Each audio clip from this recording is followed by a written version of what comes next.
Assalamualaikum warahmatullahi wabarakatuh. Perkenalkan, nama saya Nur Anissa Miftahul Jannah. Saya adalah mahasiswa Ilmu Komunikasi Universitas Muhammadiyah Yogyakarta, peserta mata kuliah Metode Penelitian Kualitatif angkatan tahun 2023. Pada video ini saya akan menjelaskan tentang analisis framing, analisis naratif, dan analisis semiotika. Berikut adalah penjelasannya. Presentasi Metode Penelitian Kualitatif Universitas Muhammadiyah Yogyakarta oleh Nur Anissa Miftahul Jannah. Analisis framing. Analisis framing adalah sebuah alternatif metode analisis yang dapat mengungkapkan sebuah perbedaan media dalam mengungkapkan fakta. Analisis framing dipakai untuk mengetahui bagaimana realitas dibingkai oleh media. Analisis framing berguna untuk mengetahui bagaimana realitas dibingkai oleh media. Dengan demikian, realitas sosial dipahami, dimaknai, dan dikonstruksi dengan bantuan dan makna tertentu. Elemen-elemen tersebut bukan hanya bagian dari teknis jurnalistik, melainkan menandakan bagaimana peristiwa membangun, menyuguhkan, mempertahankan, dan memproduksi suatu peristiwa kepada pembacanya. Melalui analisis framing, akan dapat diketahui siapa yang mengendalikan siapa, siapa lawan siapa, mana kawan, mana lawan, mana pattern, mana klien, siapa yang diuntungkan dan siapa dirugikan, siapa menindas dan siapa yang tertindas, dan seterusnya. Kesimpulan seperti ini sangat mungkin diperoleh karena analisis framing merupakan suatu seni kreativitas yang memiliki kebebasan dalam menafsirkan realitas dengan menggunakan teori dan metodologi tertentu. Konsep dasar analisis framing. Analisis framing termasuk dalam paradigma interpretif konstruktivistik. Paradigma ini mempunyai jabatan dan pandangan terhadap media dan teks berita yang dihasilkan. Analisis framing, wacana yang terdapat dalam media peliputi berita, majalah, koran, televisi, merupakan suatu bentuk konstruksi budaya kultural. Faktor yang mempengaruhi realitas sosial adalah sebagai berikut. Yang pertama adalah ideologi, yang kedua adalah kepemilikan media, yang ketiga adalah jurnalisme, dan yang keempat adalah editornya.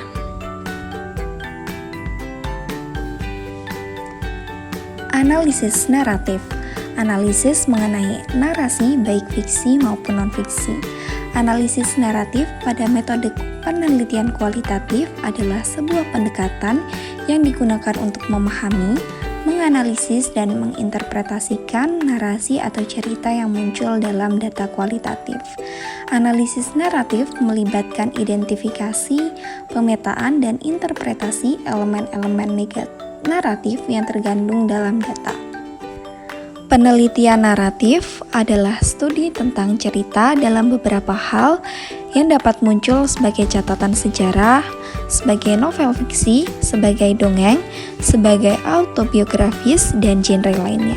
Cerita ditulis melalui proses mendengarkan dari orang lain atau bertemu secara langsung dengan pelaku melalui wawancara. Identifikasi narasi. Narasi dapat berupa pengalaman hidup, peristiwa, atau cerita yang dikembangkan oleh partisipan penelitian. Peneliti mencari unsur-unsur naratif seperti plot, tokoh, konflik, dan resolusi dalam data. Unsur pokok yang ada di setiap bentuk naratif dalam sastra adalah alur cerita yang meliputi awal, tengah, dan akhir. Bagian awal yang memperkenalkan tokoh-tokoh serta tempat dan waktu terjadinya peristiwa tersebut. Bagian tengah adalah perkembangan lebih lanjut konflik awal sampai ke puncak konflik yaitu klimaks. Bagian akhir ditandai dengan penyelesaian konflik atau resolution.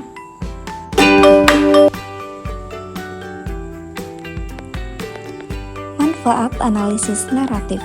Yang pertama adalah membantu memahami bagaimana pengetahuan, makna, dan nilai diproduksi dan disebarkan dalam masyarakat.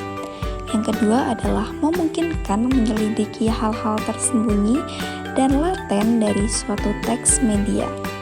Yang ketiga adalah analisis naratif, merefleksikan kontinuitas dan perubahan komunikasi.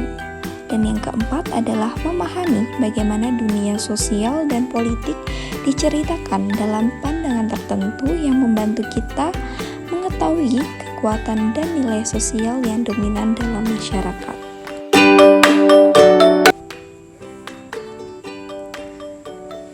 Analisis semiotika.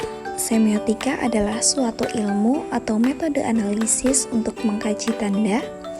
Tanda-tanda adalah perangkat yang kita gunakan dalam upaya berusaha mencari jalan di dunia ini di tengah-tengah manusia dan bersama-sama manusia.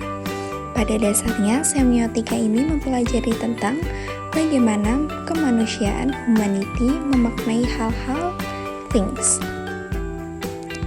Analisis semiotik merupakan teknik analisis data kualitatif yang bertujuan untuk menemukan atau menganalisis simbol atau tanda dalam teks dengan sistematis. Semiotik dikenal dengan istilah tanda atau sesuatu yang mengabarkan sesuatu yang lain. Terdapat dua macam tanda, yaitu berupa ekspresi seperti kata, suara, simbol, dan lain sebagainya. Dan macam yang lainnya berupa konten. Terdapat beberapa contoh penerapan teknik ini seperti analisis semiotika pada masa-masa analisis, semiotika pada film, dan analisis semiotika pada musik. Dalam hal ini, tanda yang dimaksud nantinya dapat menunjukkan pada makna atau sesuatu hal yang tersembunyi di balik tanda itu sendiri. Dengan kata lain, keberadaan tanda ini nantinya akan mewakili suatu hal yang berkaitan dengan objek tertentu. Objek-objek tersebut dapat membawa informasi dan mengkomunikasikannya dalam bentuk tanda. Konsep dasar analisis semiotika yang pertama adalah tanda. Menurut Saussure, tanda sign ini terbagi menjadi 3 komponen, yaitu tanda scene mencakup aspek material berupa suara, huruf, gambar, gerak, dan bentuk. Yang kedua adalah penanda signifier mencakup aspek material bahasa, yakni apa yang dikatakan atau didengarkan dan apa yang ditulis atau dibaca. Yang ketiga adalah pertanda mencakup aspek mental bahasa, yakni gambaran mental, pikiran, dan konsep. Ketiga komponen tersebut harus memiliki eksistensi yang secara utuh. Apabila salah satu komponennya tidak ada, maka tandanya tidak dapat dibicarakan atau bahkan dibayangkan di benak manusia. Yang kedua adalah makna. Apabila membahas mengenai makna, terdapat 2 macam, yakni makna denotatif dan makna konotatif. Makna denotatif adalah makna sebenarnya, mencakup hal-hal yang ditunjuk oleh kata-kata atau hubungan secara eksplisit antara tanda dengan referensi yang ada. Misalnya, terdapat gambar manusia, itu berarti maknanya memang berhubungan dengan manusia selaku makhluk hidup. Kemudian, pada makna konotatif adalah makna yang tidak sebenarnya, meliputi perasaan, emosi, nilai-nilai kebudayaan, hingga sudut pandang dari suatu kelompok. Misalnya, gambar wajah tersenyum dapat diartikan menjadi 2 makna, yaitu suatu kebahagiaan atau ekspresi penghinaan. Dan yang terakhir adalah kode. Kode adalah cara pengkombinasian tanda yang memang telah disepakati secara sosial untuk memungkinkan pesan tersebut tersampaikan kepada orang tertentu.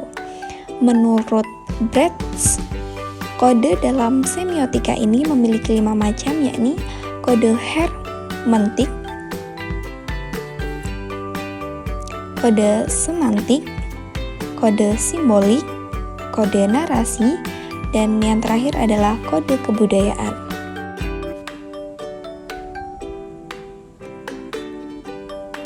Identifikasi tanda dan simbol.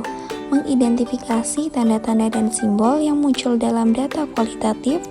Tanda-tanda bisa berupa kata-kata, gambar, gestur, atau objek-objek yang digunakan untuk mengkomunikasikan sebuah makna. Nah, itu tadi adalah penjelasan tentang analisis framing, analisis naratif, dan analisis semiotika. Semoga dapat membantu kamu ya. Terima kasih atas waktu dan perhatiannya. Apabila ada salah kata, saya mohon maaf. Semoga ilmu yang saya berikan menjadi manfaat buat kita semua. Wassalamualaikum warahmatullahi wabarakatuh.